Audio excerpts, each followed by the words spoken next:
Oh, it's so beautiful to be back. It's so beautiful to be back here in the countryside of Pennsylvania where I manage all of my farm business. And guess what? It's time for Salah. It's time at that time of the year when I have to source for it. ẹ̀yin tèmi Yomi Gold ó ti jáde ó wá sọ̀rọ̀ nípa bí àwọn èèyàn ṣe ń gbé oríṣiríṣi news nípa rẹ̀ bí ó ṣe ń tú ilé ẹran ṣe. Arákùnrin yìí jáde wá sọ̀rọ̀ wípé ó ní òun lòun ní ilé ẹran òun ó ní kì í ṣe wípé wọ́n fún òun tàbí òun ṣiṣẹ́ níbẹ̀ nítorí wípé àwọn ọmọ Nàìjíríà ti ń gbé lọ́tùn lósì wípé ilé ẹran ló ti ń ṣiṣẹ́. ẹ̀yin èèyàn wa arákùnrin yìí ẹ jẹ́ ká gbọ́ látẹnu rẹ̀. And that got me thinking how I have to go from one producer to another producer in order for me to source for something that my Nigerian people like. And it clicked to me like, Yomi, you have about 4.5 million people who watch and see what you do every month. And now I'm thinking about co-producing, like finding farmers like mine.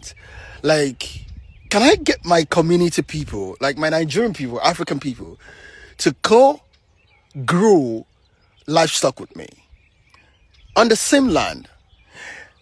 Like, I could get one person to own about 500 pieces of livestock, and I can get about 1,000 people in this country to own 500 of livestock each, meaning we could have a mega farm, mega land that is going to be managed by Mr. Gochu USA, but those livestock belongs to people.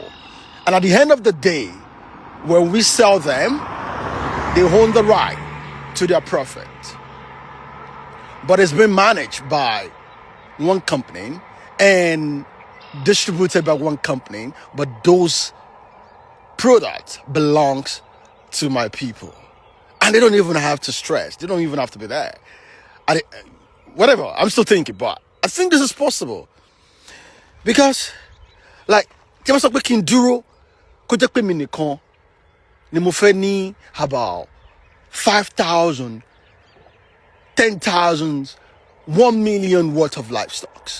I might have to wait forever. But I can get this done right now by bringing people in to be a co-producer on the same larger land. Like lands, unlimited. I don't know if I'm thinking crazy, but okay, I'm still thinking.